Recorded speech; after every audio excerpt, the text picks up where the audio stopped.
ഈ ഭരണം ഒന്ന് ഒഴിവാക്കി കിട്ടിയാൽ മതി. ഭരണം വെച്ചാൽ ഈ എല്ലാ രംഗത്തും പ്രത്യേകിച്ച് KSRTC ജീവനക്കാരെ സംബന്ധിച്ചോളം വളരെ 121% DA ആണ് ഇപ്പോൾ പെൻഷൻകാർക്ക് കിട്ടാനുള്ളത്. എങ്ങനെയെങ്കിലും ഈ ഭരണം ഒന്ന് ഒഴിവാക്കി കിട്ടിയാൽ മതി. കോൺഗ്രസ് ഭരിക്കും. ഇപ്പോഴത്തെ ഭരണത്തിന്റെ അഴിമതിയും കാരണങ്ങൾ തന്നെ.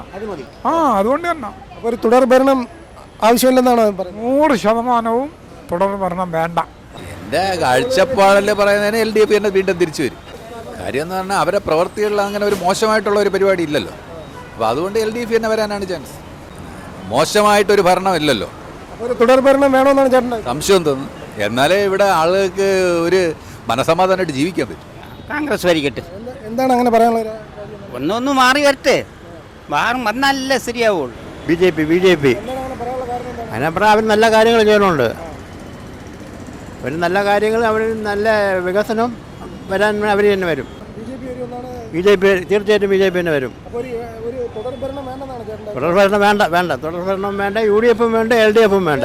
ഇപ്പോഴത്തെ ഭരണത്തിൻ്റെ കാര്യം നോക്കുകയാണെങ്കിൽ കോൺഗ്രസിന് അനുകൂലമായിട്ടുള്ള ഒരു സമീപനം എല്ലായിടത്തും ഉള്ളത്. അതുകൊണ്ട് തീർച്ചയായിട്ടും കോൺഗ്രസ് വരാനാണ് സാധ്യത. UDF വരും. ഇവരുടെ ഭരണം നമ്മൾ കണ്ടതല്ലേ ഇപ്പോൾ 10 കൊല്ലമായിട്ട്. പിന്നെ എന്തായാലും UDF തന്നെ വരണം. ഒരു മാറ്റം വേണ്ടേ?